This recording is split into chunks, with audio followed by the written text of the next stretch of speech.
Eat and Drink Adventure, a podcast where Pam and I, see how I pointed correctly this time, Pam and I, talk about the media we consume. Hello, Pam. I know, not sitting next to you anymore. Say it. I know. We got used to it with 2 episodes in a row together, and now we're just have to talk over the internet.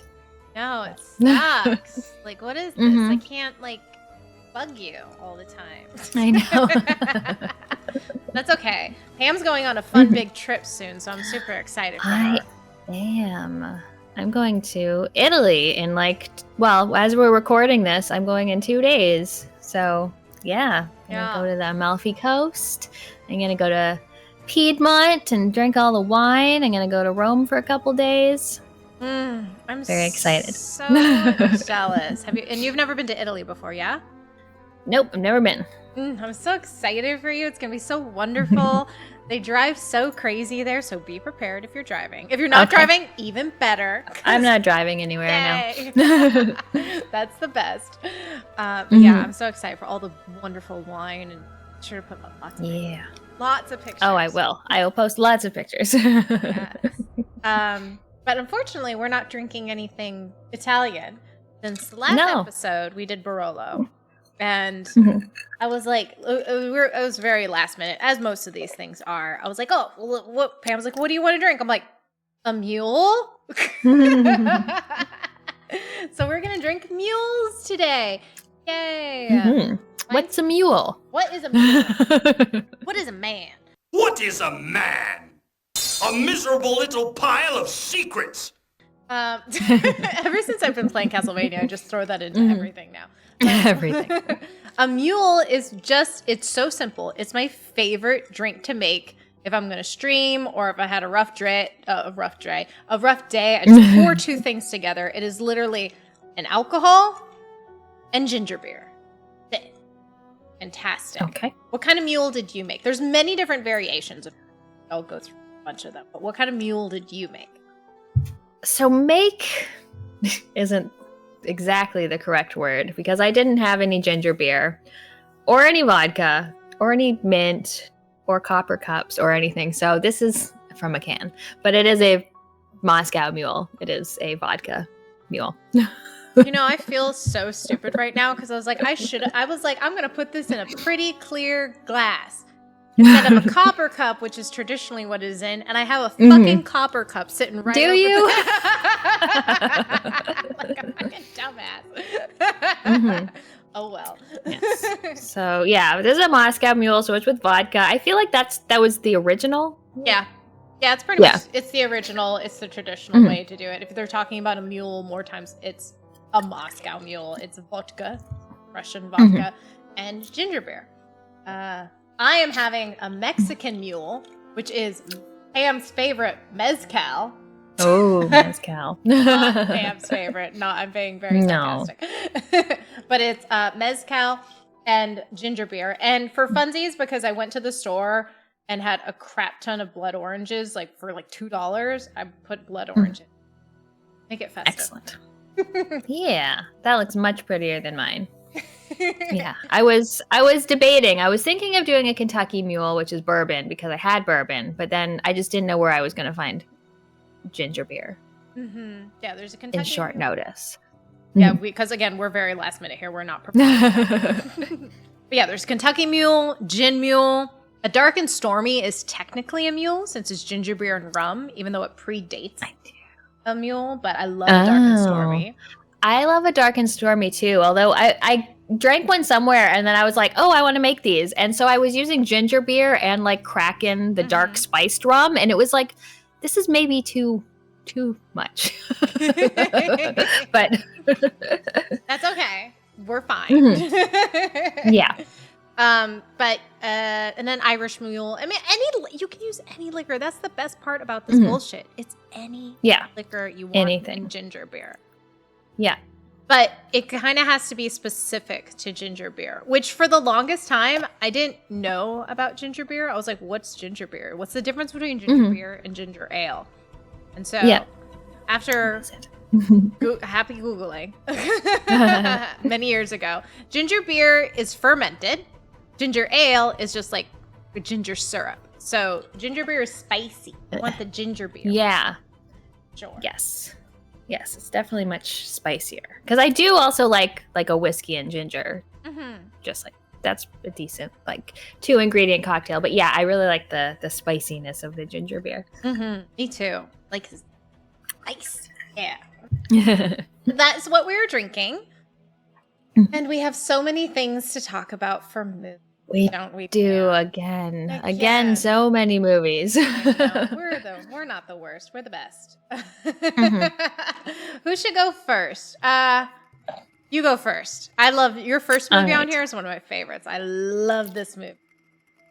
All right, so for the first time, I watched Sicario because I wanted to see more Denis Villeneuve movies. So Sicario, you know what Sicario is, but it's about what's her face, Emily Blunt, as an FBI agent, and she gets enlisted to this task force, sort of just like near the Mexican border, trying to take out this drug dealer, and it gets very complex what is actually happening in the movie.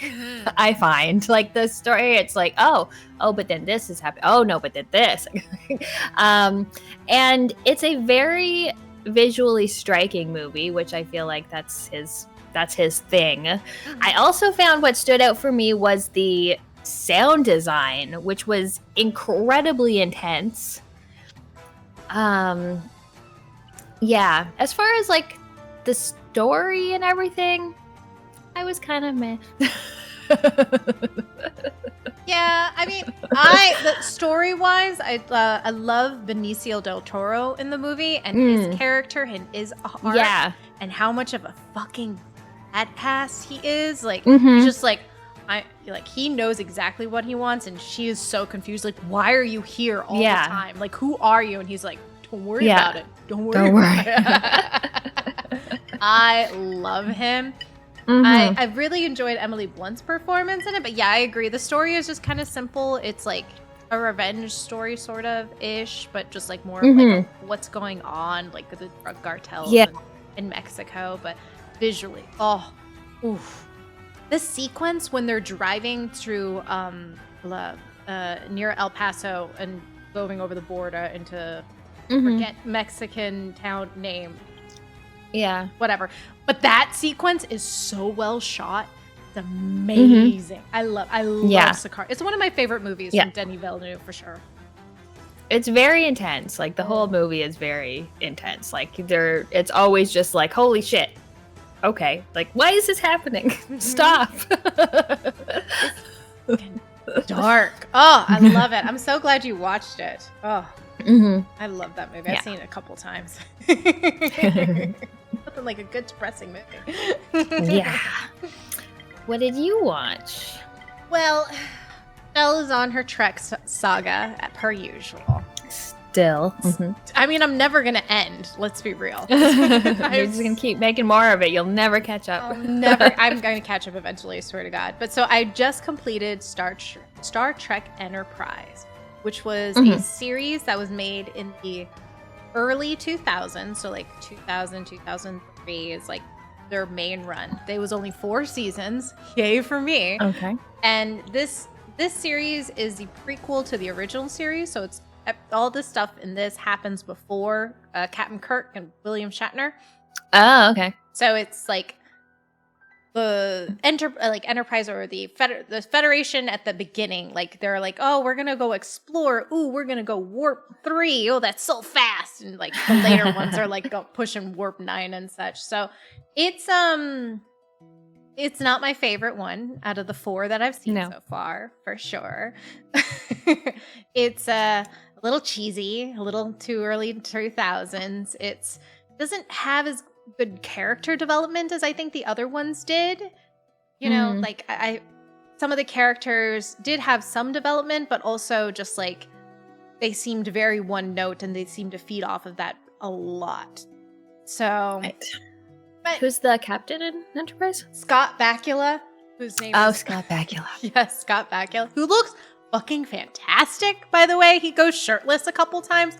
Oh. Which, You gotta love about this Star Trek for its horniness. This is a horny fucking show, and I was there. I loved it, every minute of it. Give me more shirtlessness. Give me more decom chamber. So, like, if you went down to a planet, oh, this is the one where everyone's just greased up all the time. Yeah, shiny and glittery too, greased up, and they're all rubbing each other with these oils. Like, oh god, this decom chamber. Let me rub this oil all over your hot body for 2 hours. Oh darn! It's like. What is this world? And they're all like stupid hot and just oh my god. This show is so horny. I loved it. I mean, that was the best part of the series was all the crazy horniness. It had some really good episodes, but also a few episodes had some of the worst TV I've ever seen in my life. So okay. It's got that going for it. Like, do you know who the woman from Chopped, Padma Lashkima? Yeah. Lashma? She's in this one episode called Precious Cargo. It's the worst episode of TV ever. It's so bad. So fucking bad. But overall, my least favorite of the Trek so far. Had some high points, had some real low points, but it was fine. Now we're on to the original series. Nice. I thought so. I heard about a rock penis. I know. Rock penis. I'm going to put the image right all over the screen. Rock penis is going to be popping up in the background now of this episode. Oh, I found some real, our friend Yahel shared Instagram of this person who photoshopped the rock penis in other Trek scenes. It's so good. Jesus. It's so good. I can't believe censors allowed this rock penis to exist. It's a straight up penis. So, microphone. So I have zero Photoshop skills, but I wish I could. Penises. Rock penis everywhere. Everywhere. It's gonna be like, where's Waldo? Where's the penis? But yeah. What else have you been watching? I've heard so much about this show. Yeah, so I watched the latest hit from Netflix. It's a limited series called Baby Reindeer. It's by a man named he's a lead actor. Richard Gadd. Yeah, so he's the creator, like he's the writer. It is a true story. He says like there has been not too much sort of fabricated about it, and so he's telling us story about his life, and he has a stalker.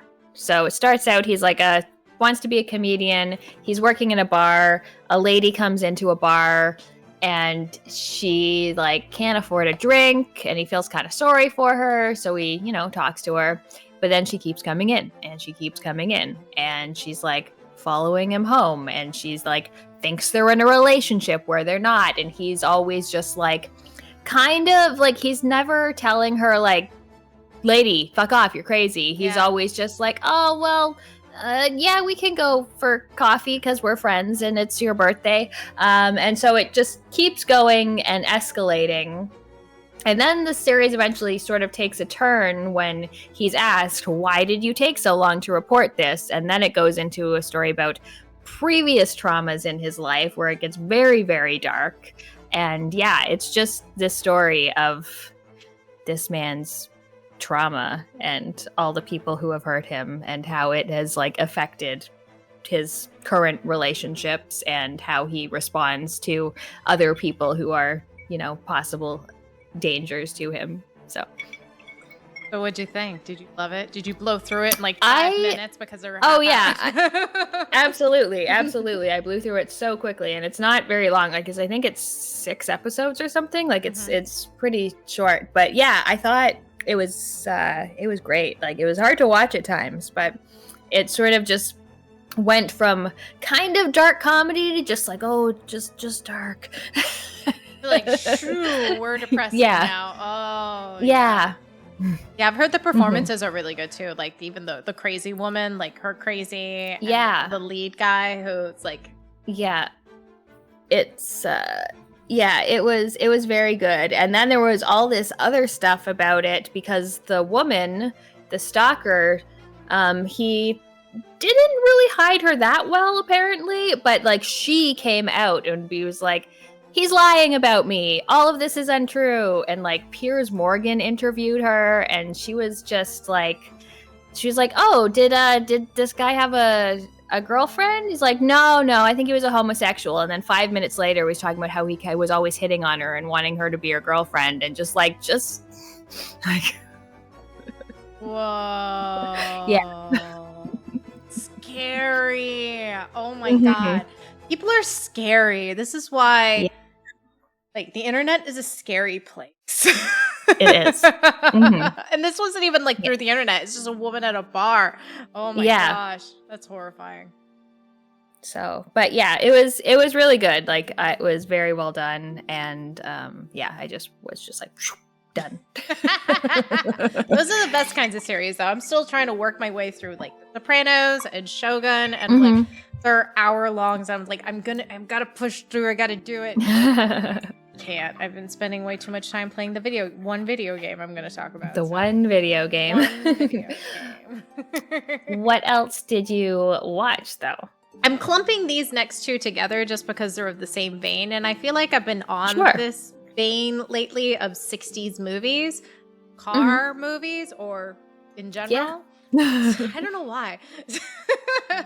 So I watched Bullitt and French Connection, which are both 60s cop movies. Same vein. Bullitt is with Steve McQueen. Very famous chase. Both of them have very famous chase sequences for very different reasons. Like, they're very different kind of chase sequences. But Bullitt is with Steve McQueen, who we love. I love Steve McQueen. Love the anti-hero Steve McQueen. He is so sexy. Yeah. His cute little like 60s black turtlenecky thing, and his hot little Mustang and Dodge Charger, whatever it is he drove. I think he does a lot of his own driving and things. I'm not sure about Bullitt, but I know that like the motorcycle stuff in Great Escape, like I think he did all that, and he was really big into like motocross and stuff like back in the day. So he like tried to like, I think he wanted that scene for the Great Escape just so he could show off his skills a little bit. It was a very long scene. Very long scene. He's just like hopping hills all the time. Yeah. It's like, are we there yet? Like, you're just going across the countryside. There's 80 other people in this movie. Come on. Yeah. But yeah, so Bullitt is about a cop who is just trying to be a cop in San Francisco. Drugs are involved, murder, all that, all the things. Honestly, it's Bullitt. I honestly just vividly remember the chase sequence more than anything, which makes sense. I mean, the movie is very cool, and Jacqueline Bisset, who plays his spouse or significant other or love interest in the movie, is freaking gorgeous and just like epitome of just like 60s mod beautiful. And so it's such a stylish movie versus The French Connection, which is a cop movie based in New York City in the 70s, and this is grimy and gross. It's about drugs, heroin trying to be smuggled into the US, and how our two buddy cops, Roy Schneider and damn it, Michelle. Name of guy who's very famous, and I love him. He was also in Young Frankenstein. He's like, I made an espresso. Where are you going? I was going to make espresso. Anyhow, okay. I haven't seen The French Connection. Gene Hackman. Gene Hackman? Gene Hackman. The French Connection is great. So the biggest not the biggest difference, because they're both very different in style. The director who did The French Connection, I believe, also is the guy who directed The Exorcist. Okay. So kind of grimy style. But the chase sequence is he's riding his car chasing a train. But like if you've ever been to New York, trains are like on like the overpass kind of things, and you can ride underneath them. So he's chasing it underneath to get to the next station, and he's just plowing through things. Like, it's very intense versus chasing a car chasing another car. Mm-hmm. And so, yeah, it gets dark. Shit gets dark. Oh. I mean, it's a grimy movie to begin with, but like Gene Hackman kind of brings like a little bit of levity, I guess, in his characters every once in a while. But then at the end, you're like, oh, this shit got dark real fast. But yeah, really cool, different kind of movies. I love 60s movies. I think I'm just gonna keep going on this journey. Awesome. But yeah. What else have you been watching? What else have we been watching?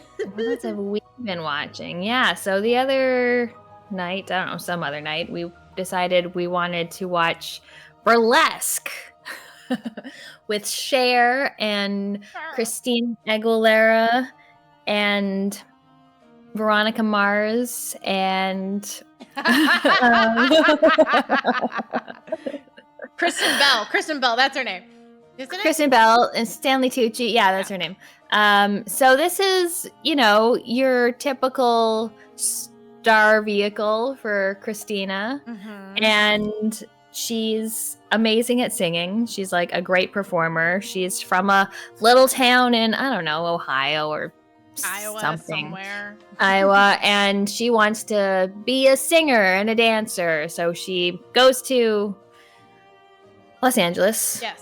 I think. Yeah. Yeah, I think it's and she finds this burlesque club, which isn't that really burlesque, but whatever. It's more of like a cabaret review kind of thing, run by Cher, and she gets herself to be a waitress there. She's just like starts doing the job until they pay her, and eventually she wants to like be the star. Yeah. And then she gets her opportunity, and then Cher goes. What is it? Wild. What's the quote? Wagon wheel Watusi. Wagon wheel Watusi. Wagon wheel Watusi.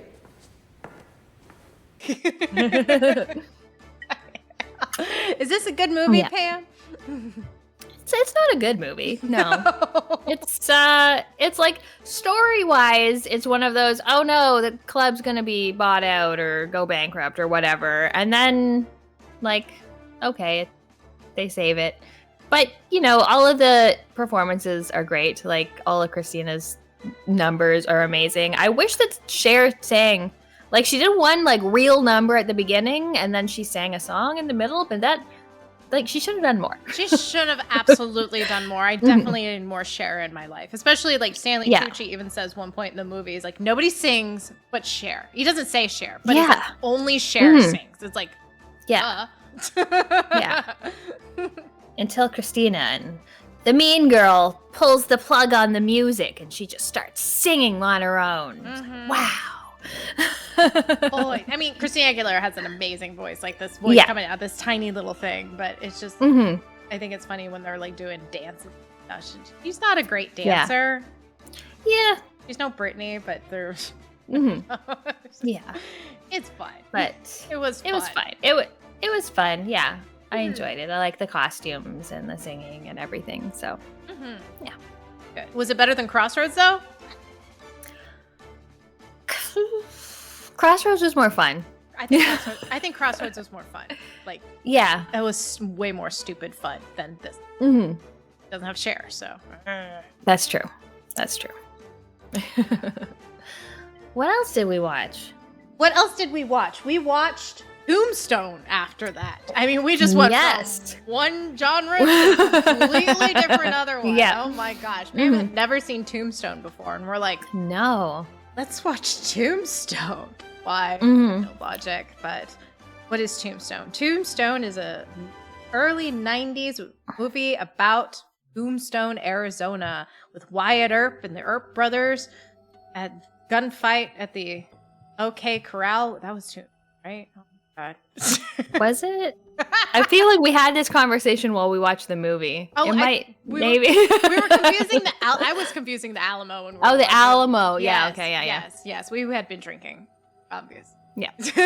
And so it's just about Wyatt Earp, played by Kurt Russell, and his brothers trying to find a new life for themselves in Tombstone, Arizona. And then the bad guys are the cowboys, and they're wreaking havoc because it's the Wild West. And how do we get law and order into this town for a better life, that kind of thing. And that's pretty much it. It's just Val Kilmer plays Doc Holliday. Doc Holliday. He was the best part of the movie by far. Oh, I love him. He's like so sexy. He's so good. The whole time he's like dying of tuberculosis, but he just like is so like quippy and charming and just like real Southern. I'm pretty sure he's like from Georgia, right? Yeah. He's got that kind of he's just amazing.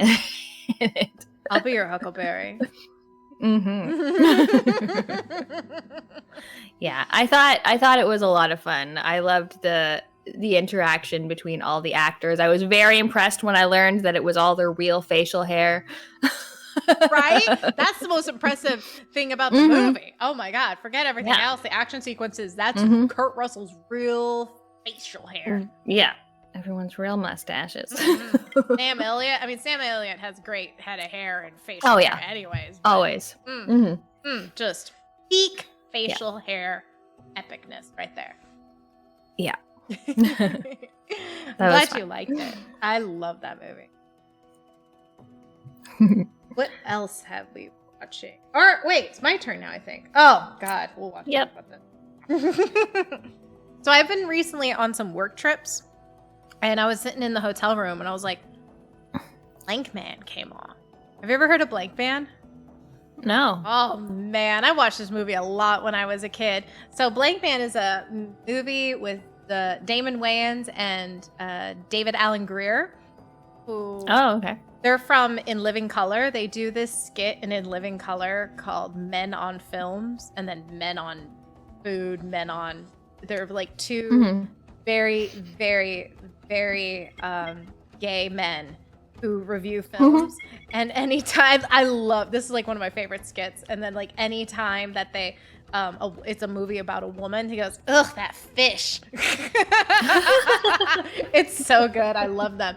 But anywho, so they did this movie together about Blankman. So Blankman they're like in Chicago. I think Chicago. And there are two brothers who lived with their grandma, and the grandma works for this mayor that is trying to like become reelected and make the community a better place. And she gets killed from some mobsters from the mafia. And then so Blankman, or the brother Damon Wayans, the younger kind of nerdy brother who has like a fork holding up his eyeglasses and like tape holding out together his eyeglasses. It's like, I'm going to try to make this place a better place to live, so nobody has to go through what I went through, like my grandmother being killed. And so he creates, because he's a nerd and he likes to experiment and create weird toys, he is kind of Batman-y, only really like sketchy, like just getting junk. Creates his outfit, makes it somehow bulletproof with like the onesie, the like, blanket for his freaking cape. And calls himself Blankman, and it's a terrible movie. It is so terrible. I love Damon Wayans so much, and I love David Alan Grier, who plays his brother. But this movie, like, I watched this movie a lot as a kid, and there's some really funny scenes, but overall, it's a terrible movie. I was like, what was I thinking when I was a child? You know, like... So much nostalgia can only hold so much. There's some of those childhood classics where you just look back and we're like, no. No, like, I mean, like, I get some of the things about it, but at the same time, I'm like, what was I thinking? Oh, to be young and stupid again, right? Definitely not the best Damon Wayans movie, though, so... And if you want to see them two together, David Alan Grier and Damon Wayans, just watch In Living Color, because In Living Color is fantastic, so... What else have you been watching? So this weekend I watched a bunch of movies with Dylan. Have you ever seen Vampire's Kiss? Who's in it? Nicolas Cage. Oh, I've heard. Jennifer Beals. So this is from 1988. It is... It's one of the most insane movies I've ever watched. So Nicolas Cage is like a publishing executive. He's like he speaks weirdly. He speaks with this weird affect that's like trying to make him bigger. It's kind of like not quite an English accent or like one of those like mid-century Atlantic accents. It's just a weird way of speaking. I couldn't think of a more horrible job if I wanted to. And you have to do it. You have to, or I'll fire you. Do you understand? And he like goes out at night and he parties, and then he meets Jennifer Beals, who is maybe a vampire. She bites him, and then he thinks he's becoming a vampire and just starts acting crazy. Like, for no reason. Crazy. Besides the fact he thinks he's a vampire. He's just like... Yeah, he just starts acting insane. He has conversations with people that aren't there. Oh, I forgot a movie. He has conversations with people that aren't there. He like goes out and he like buys fake vampire fangs. But this is like peak Nick Cage just being unhinged. Just like he makes himself a coffin in his apartment that's just his black leather couch turned upside down, and he like pulls it over him. It's insane. Like I don't even know. Like the everything he does is just like so over the top, and then the actual story is just kind of like meh, whatever. But yeah, it's a very strange movie. It reminded me of, even though this came out first, but it was kind of like American Psycho, like that level of like, is this really happening? This guy just seems like a psycho who's like, you know, obsessed with himself. But yeah, it reminded me a lot of like just a more ridiculous, way less gruesome American Psycho. Was it fun though? It was fun, yeah. It was very fun. Yeah. It was very fun. Yeah, I wish Jennifer Beals was in it more because I love her, but she would like appear occasionally and be like, in the shadows. You're mine. Yeah. Oh, I love that. No, I think I've seen the cover of it, like Nicolas Cage with crazy hair going just like that or something like that, like a crazy face. Yeah, with crazy hair and then some women's legs beside it. But yeah, it was a very strange movie. Fun. I love that. I love it. What else have you been watching? I love this next movie. Yeah, so then after Vampire's Kiss, we decided to watch Gentlemen Prefer Blondes, because I've seen it a million times, and Dylan had never seen it before. So yeah, watched Gentlemen Prefer Blondes with Marilyn Monroe and Jane Russell, and they're a pair of showgirls, sort of, like entertainers, and Marilyn's getting married to her, her rich nerdy boy. And they're traveling to France, and she's supposed to behave herself, but she also really likes money. So just the shenanigans that her and Jane Russell get up to on this boat across the Atlantic. The men's Olympic team is there. Yes. There's the owner of a diamond mine. There's all sorts of musical numbers. This is one of my favorite Marilyn Monroe movies. I love the chemistry between her and Jane Russell. Just like feels like a real friendship. They love each other so much. Yeah, I love both of them. The fashion in it is amazing. I love the songs. That's where what's it called? Diamonds Are Girl's Best Friend. Yeah, comes from. Yeah, it was good. I mean, I love that movie. So bright and colorful and beautiful. The makeup, the sets. Yes. Oh, it's all really good. Even the one child in it, Henry Spofford III. It's not the worst part. He's a cute not kid. The worst. Yeah, it does that perfect like precocious 50s movie child. Like, he's like trying to be a gentleman. He's like, no, sure, I'm trying to be a gentleman. He's like 5. Like, oh, what a little man. I love him. Yeah. Good movie. Oh, we should watch How to Marry a Millionaire together too. Yeah. I love that one. That's love that one. But anyhow, what is the last movie you watched? And the last one was another one that I've seen a million times, and it's Funny Face with Audrey Hepburn and Fred Astaire. And the premise of this movie is a little flawed. It starts out with this fashion magazine editor, and she's trying to find the quality woman, but like none of the current models will do. So she has to find someone real. And they find Audrey Hepburn, who thinks she has a funny face, and is like, how could I possibly be a model? Me who is gorgeous and a size 2. Like, I think she actually said that in like real life too. She's like, oh, how can somebody like with my face, or maybe it was from Funny Face that I'm confusing with this. I'm like, honey, what? Yeah. You're gorgeous. Yeah. So that's, a little bit unbelievable, but she's also very, like, she works in a bookstore. She's an intellectual. She's really into this philosopher, but she decides she's going to go to Paris and she's going to model this collection, and her and Fred Astaire fall in love, which is like, he's twice her age. But like, again, the fashion in this movie is incredible. Like, they have scenes where he's just shooting her in each of the different outfits and be like, today you're Anna Karenina and you're so sad, and today you're a princess and this bird is the prince, and like just going through and then ending with like a shot. And there's also amazing dance numbers. Like, Fred Astaire does this one like really long like bullfighting thing with an umbrella as a cane and a cape, and it's just amazing. Yeah, I love it. It's fun.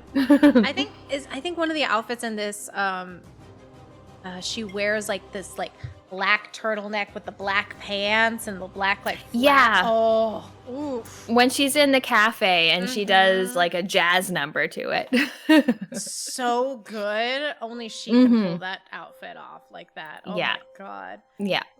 I love them. I love musicals so much. They're so I love musicals too. fun. Why did they go away? I mean, like, why aren't they as popular? I don't understand. They make you feel so happy and good. Bring them back. I would love more musicals. Oh, that's all the movies we watched, I think. That is. It's a lot. Yeah, look at us. We got through that. Now we're going to take a drink break because yeah.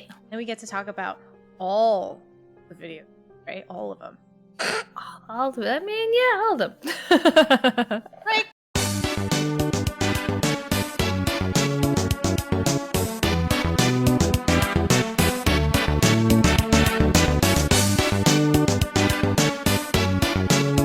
What have we been playing, Pam? Pam, I got one game to talk about, so you can go first.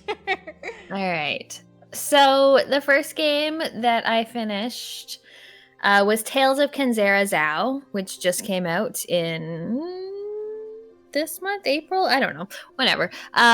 It is a new game by a brand new studio, and it's bills itself as a Metroidvania, which I think was a mistake, but it's about grief. So this man Zhao, he's lost his father, he's a shaman, and he makes a deal with the god of death to quell these spirits, and then the god of death will maybe revive his father. So you're basically just going through this absolutely beautiful world, fighting monsters, doing platforming, finding these big bosses, which are these spirits. And there's like a lot of story along the way. You and the god of death are just like having conversations, which happens like as you're playing, which I really like. So it's not like always like stop, have a cutscene, listen to them. It's like they're just talking as you're playing.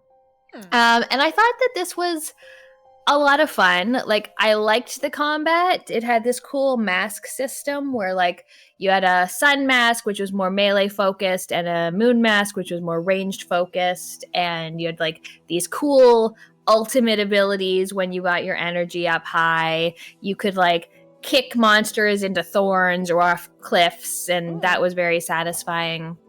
The platforming was also cool. The abilities that you got were really fun.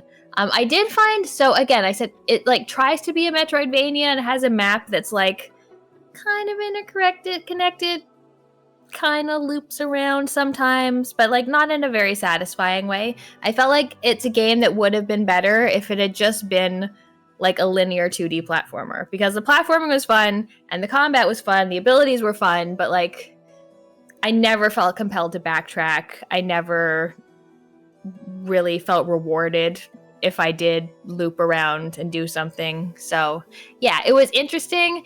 Presentation wise, absolutely gorgeous. Like, gorgeous game, really nice animations, fantastic soundtrack, good voice acting.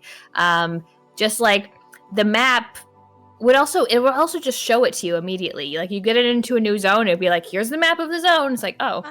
Well, that's strange. But yeah, it felt like it had a very solid core, but all of the sort of more Metroidvania elements kind of didn't add anything to it. So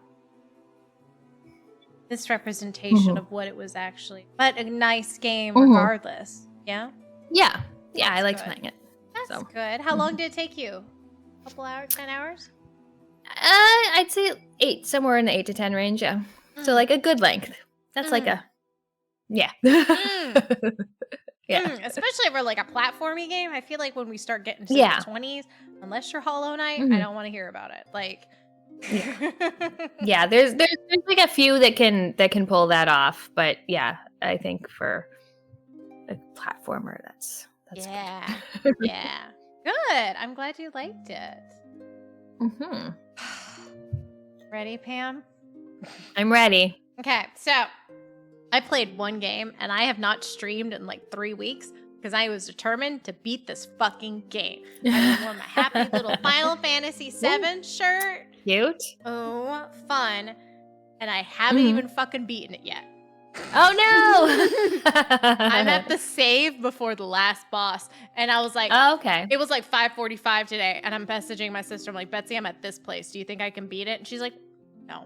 I was like, but I'm like right here. This is the end, right? And she's like, yeah, the boss at the end is an hour long, Michelle. I was like, Jesus. Cool. I'm still gonna talk about it anyways because I'm right there, right at the end, right light at the tunnel. Let's do. All right, so I guess we'll start off with non-spoilery things first, so Michelle cannot complain about that for a second. Okay. If you don't know Final Fantasy VII, cool. It is a game that was released in 1997.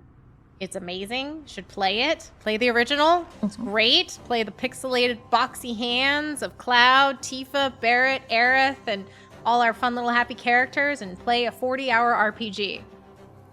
This remake, I've played the Final Fantasy VII remake, which is the one prior to this, which was all set in Midgar. You played some of that. You didn't finish it because you didn't like it, right? Yeah. Yeah. That's true. It's true, because all you do is chase around some fucking cats, and then you're just like, what the fuck am I doing? We're just padding to pad, which I totally understand. Completed that game. Got this game immediately on release because I got to, because I'm a Final Fantasy girl. Just have to. And oh my god, I am 60 hours into this, and I beelined this bitch. 60 hours. Jesus. 60. And I swear to God, I've been in the last chapter for 2. Is it? Okay, so the first game is just till you leave Midgar, which is like maybe 4 hours of the first game. Yeah, I think it's technically like disc 1-ish, like, or okay, maybe is that where half of disc 1 or some of disc 1, and then this game is up until disc 2. Okay. Yeah. So the end of this game is just the end of disc 1, isn't it? Of the more recent one? Yeah. And it's the end of disc 2. Or is the end of disc 2? The end of disc 2. That's the end of Disc 2. All right. Yeah. Because it seems like a lot of game for, like... Because, I mean, like, it's been a long time since I played the original Final Fantasy VII, but essentially, there's a lot of story to be had in the first 2 discs. And then, like, the third disc is, like, wander off on your own, do a couple things. Fight some weapons, do some joke weapons, bows, yeah. some things, and then you can go fight. So it's not as long in terms of story stuff. Like, this is supposed to be the super story-heavy stuff in this portion of the game. So, how do I feel about it? I guess it's going to be spoilery time. Spoilery time! Spoiler if you don't want to know what happens in Final Fantasy VII Rebirth, because Pam's not going to play it, and I'm going to hold hard back in terms of, like, what I'm going to say here. So, have fun with this. It's... In the first game, we started to incorporate these things called whispers, which was a little strange, because they're supposed to be, like, altering the timeline. And you're like, great. We're going to go into, like, Kingdom Hearts territory here, and that's going to be, like, absolute bullshit. So, fine, whatever. The first game I enjoyed, but at the same time, I really didn't like the direction of the whispers and, like, additional timelines and such. Going into this game, I had watched that stupid Final Fantasy movie, and it theorized that Sephiroth goes back in time in order to change things. So, like, that was, like, the end game is that movie. And so, it's like, this one, you're having multiple timelines again, where Zack survives. And for a huge chunk of the game, you just get there's, like, little bits of clips of Zack just alive in Midgar, trying to resuscitate Aerith and Cloud, who are in comas. So they're in comas, but they're, like, in the real world, while Zack is in, like, this alternate kind of universe. Again, I haven't completed it yet, so I guess explanation time is going to be happening for that.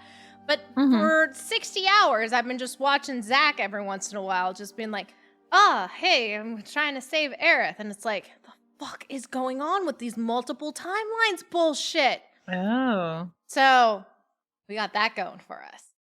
And the game overall, like, I started off really not feeling the game, because you have to, when you get into, like, sort of like chunks of open world. So you start off in, like, the grasslands, like right outside of Midgar, and it's open for all of the grasslands. So it's not open world per se, it's open world in sections. So I do the grasslands, and there's towers, and there's fighting things, and you can go do all these things in order to level up or gain materia or do stupid bullshit for Chadley, who we all hate. And that's how you sort of, like, get little side quests and more story. And I'm like, the first section I saw this and I said, fuck you, I'm not doing this. So I started beelining it. And then it's really a way for you to just get summons, is the way I took it eventually. Because, like, once I started getting to, like, closer to the gold saucer, you can get summons doing this bullshit. And once I figured out what bullshit you had to do in order to get the summons, I just went and did the bullshit, got the summons, and then bounced the fuck out. Okay. So much of the game is very the same. It's Final Fantasy VII, so we love all the characters. We love Tifa. We love Aerith. Cloud's an absolute dumbass. I do like how they expanded Cloud's angstiness and stupidness, especially towards the end, because he's starting to turn into a real angsty boy. So I really like that. There's a couple new characters that gets incorporated who I actually liked the story arc. Like, there's this guy named Roach, who I guess is from Crisis Core. And he turns into one of the black-robed dudes. I was like, oh, that's an interesting... Like, they showed how the black-robed dudes got turned into black-robed dudes. So I thought that was good. Overall, it's too fucking long. I've been pushing so fucking hard to beat this bitch, and I've been trying real hard this past week. I'm like, I'm gonna fucking do it. I'm gonna do it. It's too big. It's too much. Yes. It's too much story. It's too much padding. Like, Jesus Christ, how long do I have to be in the fucking Temple of the Ancients I was in there for like 4 fucking hours. I swear to God. Just like, Jesus. Like we split up, we come together, we split up again. It's like, oh my God. I was just like, it's too much.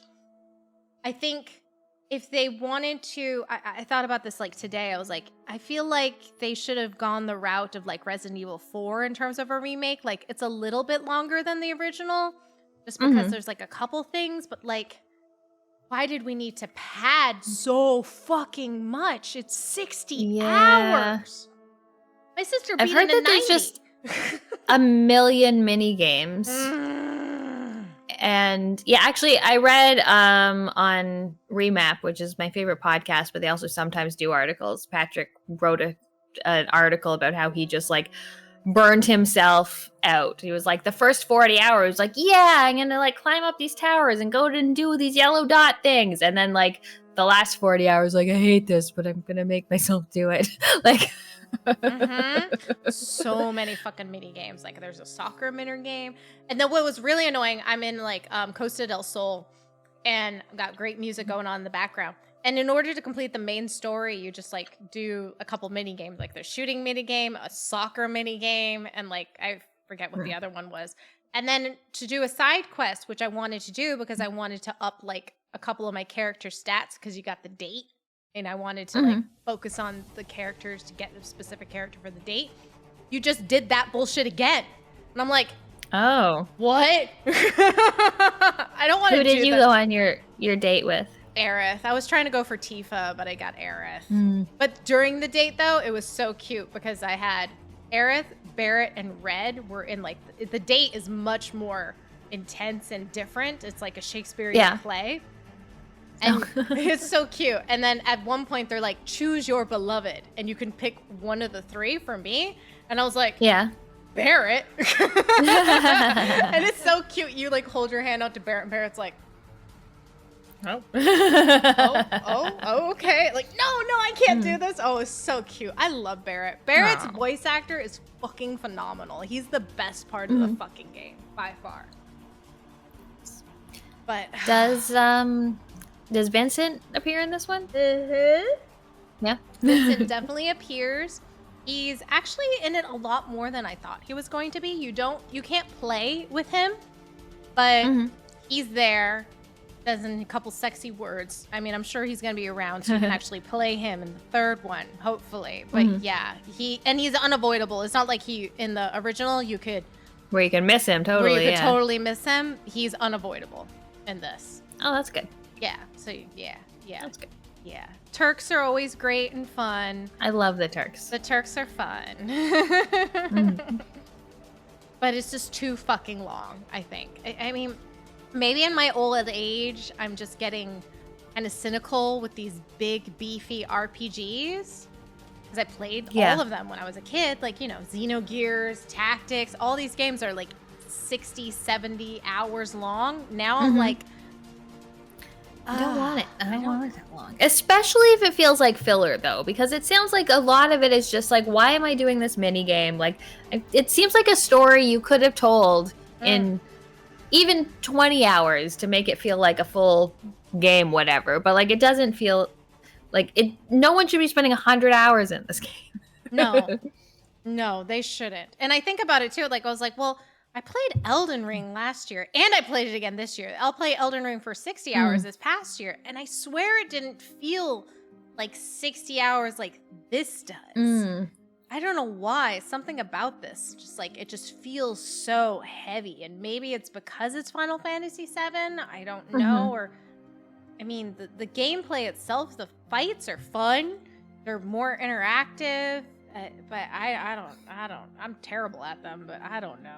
It's too much for not. I feel like not enough gratification.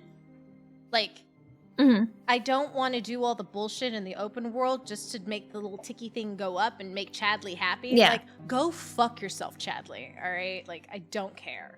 I just want a little bit of character development and just. Yeah. Ew. But it still took 60 hours. Yeah, that's a lot. I feel like that's where I'm gonna end Unicorn Overlord at, because I'm pushing 50 now. Oh, girl, I can't believe like you're pushing 50 on that. I've been just focusing on this and nothing else, and you're like, I beat these 3 games and I'm getting 50 hours. And you're going, I'm like, oh my god, I gotta stop traveling for work and just stay home. They'll all catch up because you're gonna travel and I'm gonna have all the video games. Exactly. I mean, I think I'm gonna bring my Switch for the plane, but I doubt I'll finish anything. You're gonna play Slay the Spire. Slay the Spire for 10 hours on the plane. Yeah. That's exactly what you're going to do. Yeah. But yeah, so hopefully I'll beat that tomorrow. But yeah. Yeah, you can do it. I mean, I'm going to. I just didn't want to like rush it before this podcast and stuff. What else have you been playing, Pam? So this is another one. I feel like we started this back in March or something. So I played Warhammer 40k, Shootas, Blood, and Teef, which is basically guns, gore, and cannoli, just with Warhammer. You're an orc in this one, but it's literally the same game, like the same weird control scheme.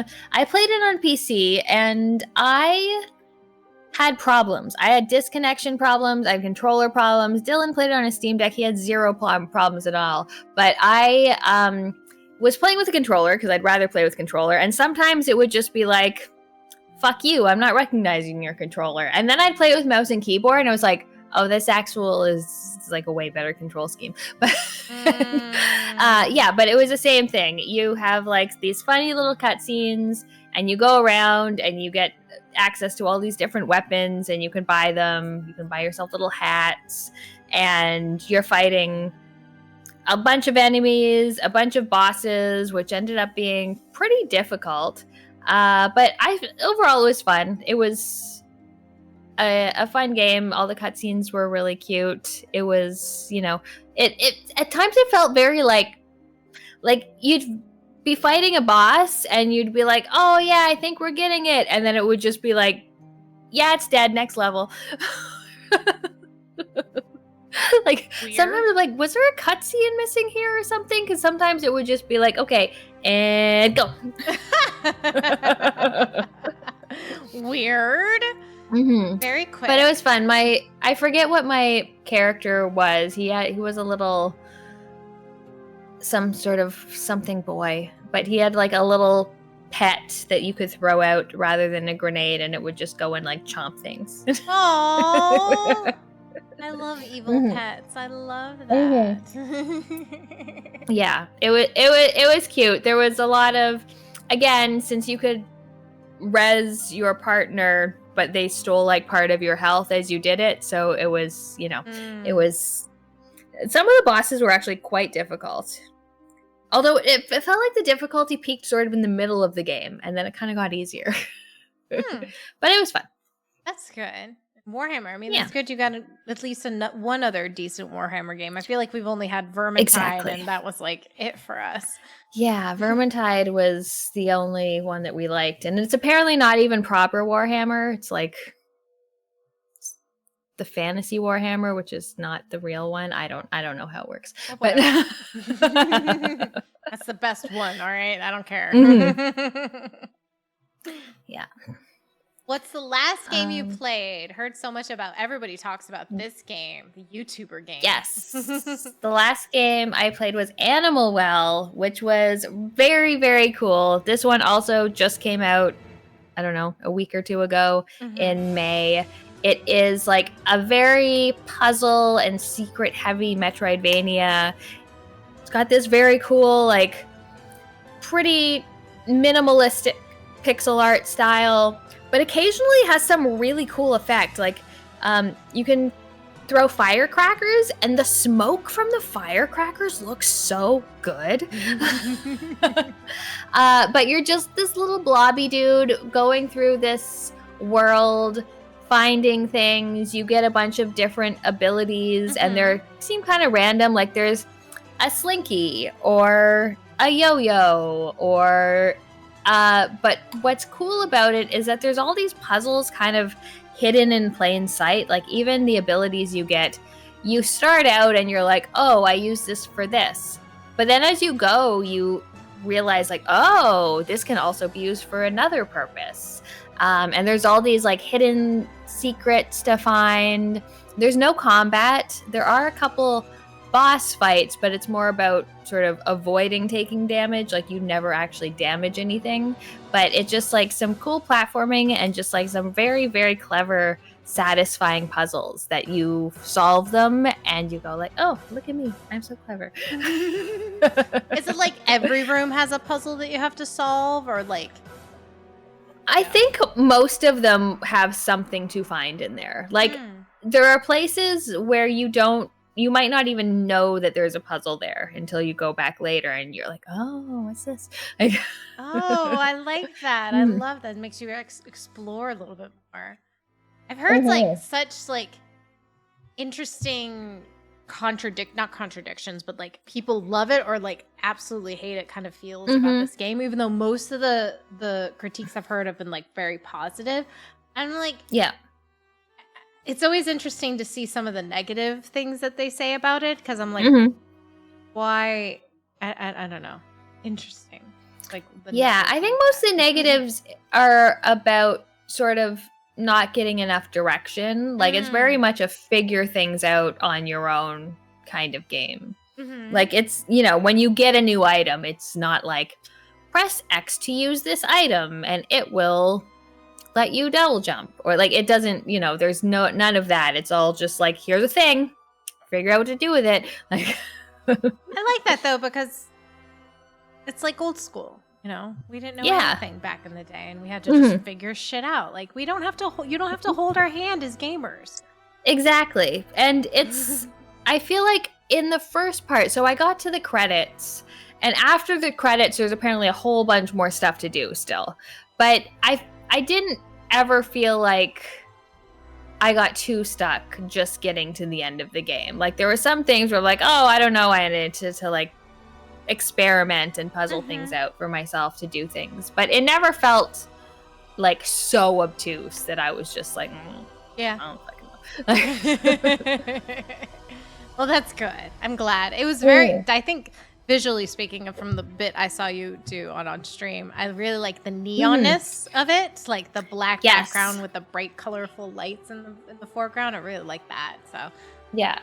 It was fun to do on stream too, because people would be like, oh, try this.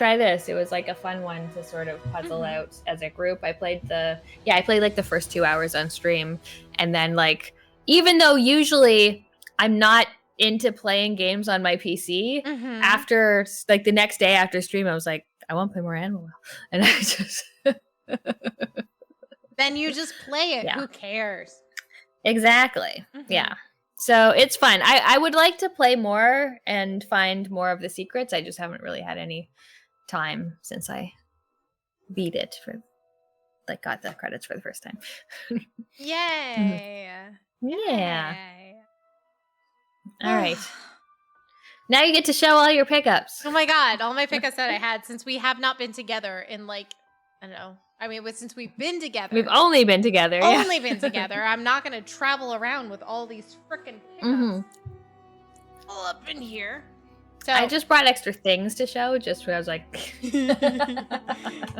Well, we can go like every other, just for funsies or whatever. Yeah. Okay.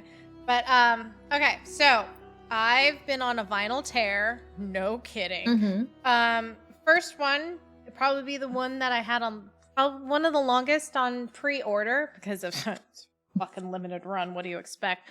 And if I haven't already flipped myself, I'm flipping myself, because Discord flips me, so it's backwards. But we're going to have Castlevania Aria of Sorrow. Look how gorgeous that is. Ugh. That's nice. I love Aria of Sorrow. That was a good game. I haven't played I feel like that person's name is Just. Juste, which is a stupid name, but whatever. That is pretty, I'm not gonna lie. That's pretty stupid. I got the black and white version. Ooh, nice. So, like kind of Cruella de Vil here. But I myself have not played Aria of Sorrow. I plan to eventually, and especially since I'm upgrading my steaming things, so maybe I'll actually play it on. I bought an analog pocket, Pam. It's coming soon, so I'll be able to play all the. I don't know. That's on DS. I don't know if I can play that on analog. Is it on DS? GBA.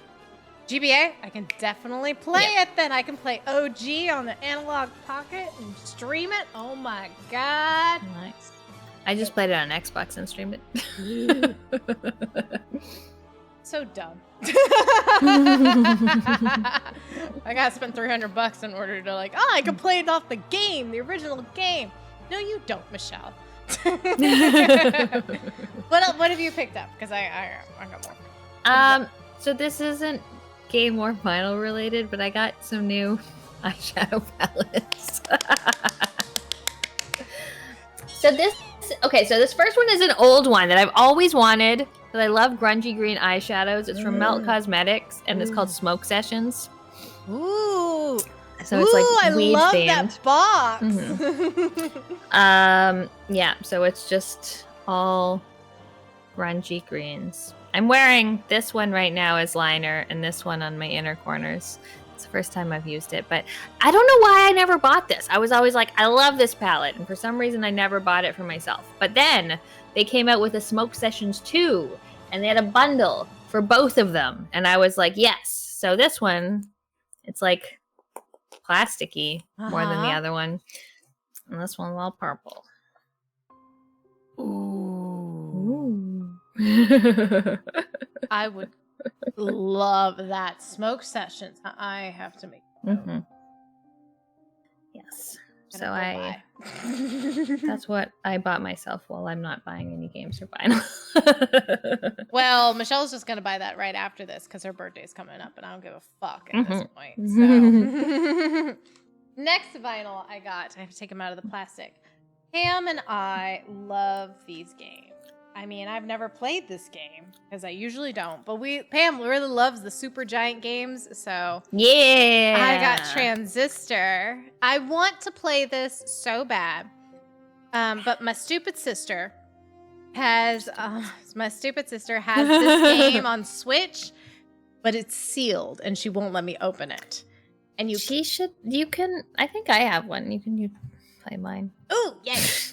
But you can't even download this on Xbox or any other system. Like, you have to just play it off the thing. So it's like, sucks. No, it's not on X. I think it's on PlayStation. Is it? Oh, I haven't I looked. think so. I got read. Yeah, I think it's on PlayStation. I got nice. read. But Darren Korb and Ashley Barrett are just like freaking phenomenal. So I love that one. Absolutely. Transistor is I think it's my favorite one. It always used to be Bastion, and then eventually like Transistor was like, what about me? But what about me? But what about me? I really want them to re-release Pyre so I can get that one too. Me too. That's the one I'm missing. I was so upset when you linked. There was some other compilation one. I was like, oh, maybe I'll get this, and then it was just like sold out. It's like, oh, okay. Yeah, I'm so upset at myself too because I was like trying to be good for once, and I was like, I need Transistor. Do I need this one? And I talked myself out of it, and then I was like, no, I should. Why did I do that? Why, Michelle? Yeah. You're stupid. But yeah, the next one I got, I'm a little upset about because there is a little bit of tear on the top. But I got Waterworld, which is the movie or the Super Nintendo game? Super Nintendo game. Nice. I mean, I would have been even cool with it if it was the movie too, because I unironically love that horrible movie. Because it's so I also love it. I think it's so good. It's just plain black. It's pretty boring. But I love the art on this, and I love, again, another game I have not played, but the music is freaking phenomenal in this. It's on all of SNES Drunk's most relaxing all of Super them. Nintendo musics. Yeah. All of them. I've got 2 more. Do you have any more pickups? I just have my carts from Viar. Oh, okay. Well, we'll show that. I have my cart too. So, next one. I haven't even opened it yet. This is the world we're coming to. Oh. It is Vampire Survivor. Oh. You're like, oh. I don't even remember the music to this. I played a bunch of it, but I'm pretty sure I always had a podcast on. Yeah. The music is okay. My sister actually listens to it a lot. I got it from I Am Intimate, and it's fun. It's like fun, kind of upbeat, happy music, you know. but I haven't even opened it yet. So there we got that going from us. Apparently got the red splatter, so that's good for me. But the next one I'm particularly happy with because I got The Warriors. The movie soundtrack. This was released in 1980. And when I saw this at the store, because I know there was a Warriors game that came out and it used this cover, I was like, oh, is this just the video game final? No, the video game final used this cover. This is released in 1980. Like, this is a limited pressing something. I forget what it said it was. But this is a promotional copy. It is not for sale. So, fun. Yay. I love this movie. Have you seen this movie, Pam? I'm pretty sure you have. Is this vampires? No, this is gangs in New York that are... And I haven't seen it. What? What am I thinking of? Where the Warriors are from Coney Island, and they're all going to go to the meeting of other gangs that are dressed up in ridiculous outfits, because gangs dress in ridiculous all the same outfits, and the Warriors are dressed up as like indigenous peoples, which is problematic today, but back in the day, it's fine. I mean, it's not fine, but you know, they're really promoting. It's not bad. They don't do it in a bad sense. But they got ninja group. They got the baseball furies, which are zombies in baseball outfits and roller skates. And it's, oh my God, Pam, we're going to have a drunk night and just watch this movie because it's fun. Yeah, I haven't seen that. Great. The soundtrack is so good. So good. I'm excited now.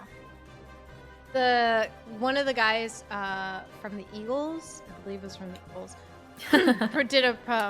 So the musical score is done by Barry Dvorak, who did a bunch of music from it. But there's also a couple songs. What is his freaking name? I'll put the name up here of the dude because I don't remember it, but that's fine. Yeah, fun movie, iconic. We're gonna have a good time watching. We will. All right. What else have you picked up? We got presents. We got presents. Yes. When we were in North Carolina, we got a package delivered to us from our friend Vyar in Germany. And I got Hollow Knight and Silksong Pam, on Nintendo 64 cards. How did you get Silksong before everybody else? Oh my God. I'm just special. How is it? Amazing. I mean, shame about the N64 controller, but amazing. I got Final Fantasy Tactics. Yeah. On N64, which is amazing. I love it. So these aren't actually the games on these carts, by the way. No. They're not. They're random games, but they are stickered. So you can. So it actually looks like the game. Which is very fun and very cool. Mine's like, I forget what my game is. I don't have an N64 here, so I haven't plugged it in, so. Yeah. I think one of mine is a racing game and one of mine is a baseball game, I'm pretty sure. I think one of mine's like a Japanese fighting game I've never heard of before. It's like very, it's like a lot of Japanese words I've never heard. So, but yeah, great gift. This is... amazing. Like how fun is it you have Silksong on N64? Exactly. I have it. Yes. I normally have this on my game shelf just displayed. Same. Mine's front and center of my game shelf as well. So fun times. So maybe someday we'll actually play them. Yes. That's an episode. That's it. Yeah. Yeah. We have finished. Thank you all so much for listening. If you'd like to talk to us, leave us a happy little note on the YouTube page, because that's the only place that we ever look for anything. Forget everything else. Wasn't there just a thing on the podcast on the... Didn't Travis tell us? Oh, yeah. I activated that too, and I totally forgot it. So if you're listening on the podcast and there's a thing at the bottom that says leave us a note, we will actually get that, because I do have to go into that page. It's not like our email where I just never go. It just dies a cold, slow, hard death. But if you want to leave us a note on there, if you listen podcast-wise, please leave us a note. We will absolutely look at it and read it, and maybe we'll say a thing about it in an episode. I don't know, or not. We'll see. Whatever. Yeah. If it's nice, we'll read it. Yeah. if it's stupid and nonsensical, probably not. Yeah. That's fine. And if you like what you heard here and we want to check out some more fun podcasts, check out polymedianetwork.com, where you can find podcasts about all kinds of things. More video games, movies, Goosebumps books, indie games, whatever you're into. There's something for everyone. Come for everybody. So yeah. And drink well, my friends. And Pam will be drinking well in Italy in 2 days. I will be drinking well in Italy. Arrivederci.